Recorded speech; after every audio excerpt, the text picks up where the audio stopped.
ദൗത്യം അത് പുരോഗമിക്കുകയാണ്. വയനാട്ടിൽ നിന്ന് ഡാൻ കുര്യനാണ് ചേരുന്നത്. ഡാൻ, ഈ ഒരു കാര്യം കൂടി, ഈ അവിടെ വാസയോഗ്യമാണോ എന്നുള്ളൊരു വലിയ പ്രശ്നം, അതിങ്ങനെ വലിയ ആശങ്ക അവിടുത്തെ ആളുകൾക്കൊക്കെ ഉണ്ട്. ഇപ്പോൾ നമ്മൾ എത്ര ടൗൺഷിപ്പ് നൽകാമെന്ന് പറഞ്ഞാലും സ്വന്തം സ്ഥലം ഇടം വിട്ടു പോകാനുള്ള ഒരു വൈമനസ്യമുണ്ടാകുമല്ലോ, വൈമുഖ്യമുണ്ടാകും. അത് വളരെ പ്രധാനപ്പെട്ട ഒരു കാര്യം കൂടിയാണ്. അപ്പോൾ അതിൽ എന്തൊരു സാധ്യതയാണ് കാണുന്നത്? എങ്ങനെയാണ് അതിൻ്റെ കാര്യങ്ങൾ പുരോഗമിക്കുന്നത്?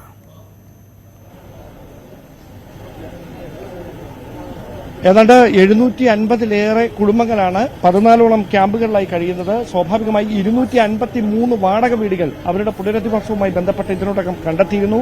സന്നദ്ധ സംഘടനകളുടെ നേതൃത്വത്തിൽ 100ഓളം വീടുകൾ നൽകുന്നതിനുള്ള ക്രമീകരണം ഏർപ്പെടുത്തുകയും ചെയ്തിട്ടുണ്ട്. അതിനപ്പുറത്തേക്ക് വിശാലമായ അടിസ്ഥാനത്തിൽ ഈ ആളുകളെ എവിടെ പുനരധിവസിപ്പിക്കുമെന്ന ഏറ്റവും പ്രസക്തമായ കാര്യം, ഒരുപക്ഷെ ഈ ദുരന്തത്തിന്റെ ഏറ്റവും വെല്ലുവിളിയായി മാറുന്ന ഒരു കാര്യവും അതുതന്നെയാണ്.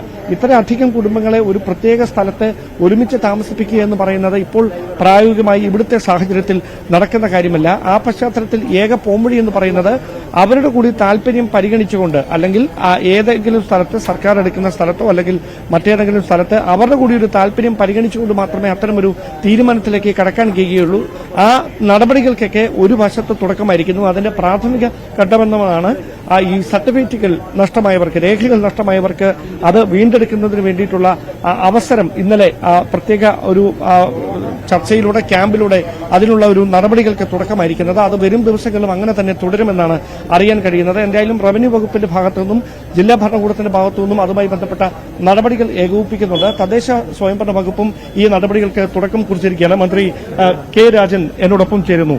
ഇവിടെ ഏറ്റവും പ്രസക്തമാകുന്ന ഒരു കാര്യം, 14 ക്യാമ്പിലായി ഏതാണ്ട് 750ഓളം കുടുംബങ്ങളുണ്ടെന്നാണ് മനസ്സിലാക്കുന്നത്. അവരുടെ അതിജീവനം ഈ താൽക്കാലികമായി വാടക വീട്ടുകളിലേക്ക് മാറുക എന്നതിനപ്പുറത്തേക്ക് ഒരു പുനരധിവാസ പദ്ധതി നടപ്പിലാക്കാൻ നമുക്ക് വേണ്ടിവരുന്ന കാലതാമസം എത്രയായിരിക്കും? അതിനെപ്പറ്റി ആലോചിച്ചിട്ടുണ്ട്? എല്ലാ ദിവസവും ഈ കണക്കുകൾ ഇങ്ങനെ തെറ്റിക്കേണ്ട, എല്ലാ ദിവസവും നമ്മൾ കണക്ക് കൊടുക്കുന്നുണ്ട്.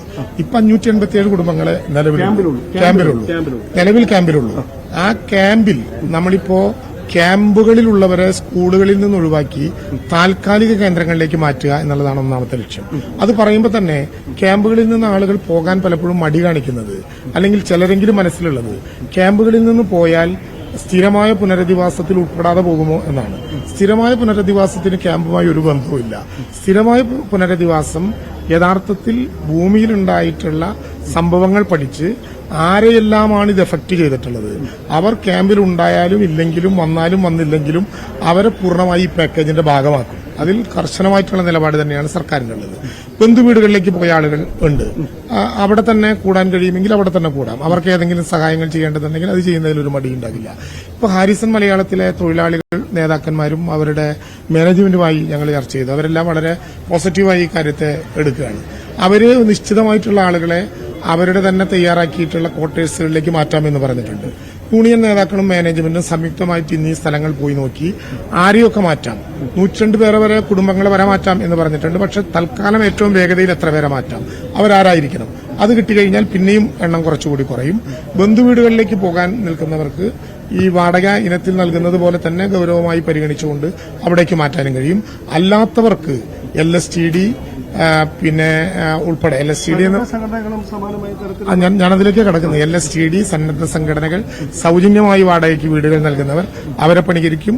അല്ലാത്തിടത്ത് ഒരു വാടകയ്ക്ക് ഒരു പോളിസി ഗവൺമെന്റ് ഉണ്ടാക്കിയിട്ടുണ്ട്. അതിന്റെ അടിസ്ഥാനത്തിൽ വാടക വീടുകളിലേക്ക് മാറ്റും. ഒരാശങ്കയും വേണ്ട, ആഗസ്റ്റ് മാസത്തിൽ തന്നെ താൽക്കാലികമായ പുനരധിവാസം പൂർത്തീകരിക്കും.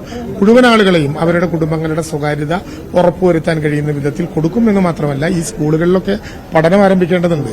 ആയിരക്കണക്കിന് കുട്ടികൾ പുറത്താണ്, അവരുടെ ഭാവി ഒരു പ്രധാനപ്പെട്ട പ്രശ്നമാണ്. അതുകൊണ്ട് തന്നെ അത് മാറ്റുമ്പോൾ ചില കാര്യങ്ങൾ പ്രത്യേകം പരിഗണിക്കേണ്ടതുണ്ട്. ഒറ്റപ്പെട്ട ആളുകൾ ആരൊക്കെ? 5 പുരുഷന്മാർ, 10 സ്ത്രീകൾ, 18 വയസ്സിന് താഴെയുള്ള 6 പേർ, അപ്പൊ 21 പേർ ഒരു വീട്ടിൽ ഒറ്റയ്ക്ക് ഇനിയില്ല. അവരുടെ ബന്ധുമിത്രാദികളാരും, ഭൂമിയിൽ അടുത്ത ബന്ധുക്കളാരും 29-ാം തീയതി വരെ ഒരുമിച്ച് താമസിച്ചവരാരും അവരുടെ കൂട്ടത്തിലില്ല.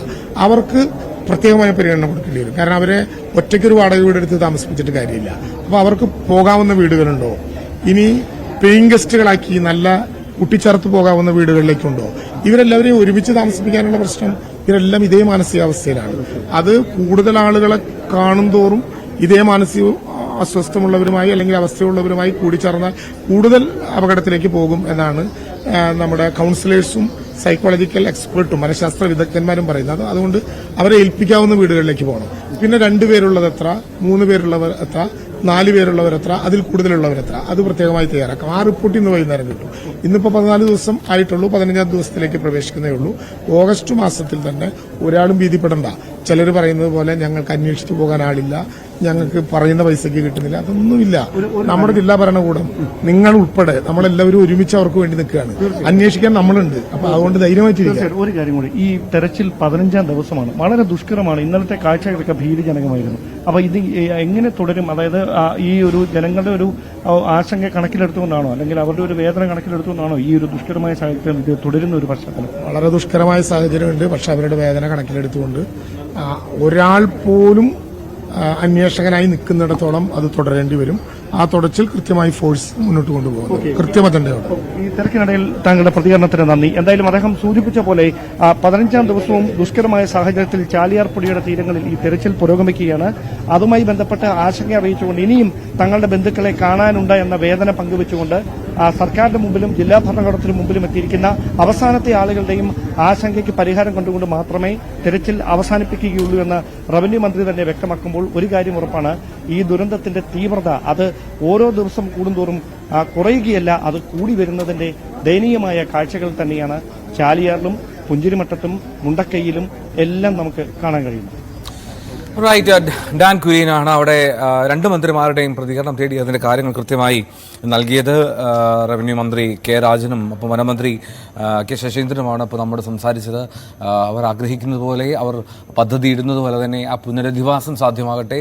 നമുക്ക് ഒരു പുനരുദ്ധാരണമാണ് അവിടെ വേണ്ടത്. അപ്പോൾ പൂർണ്ണമായും ഏതൊക്കെ ഇന്റൻസിറ്റിയിൽ അത് വേണമോ അത്തരത്തിൽ തന്നെ നടക്കാൻ സാധിക്കട്ടെ എന്നുള്ളതാണ് ആത്മാർത്ഥമായി നമ്മൾ കൈകോർത്ത് ആഗ്രഹിക്കേണ്ടത്.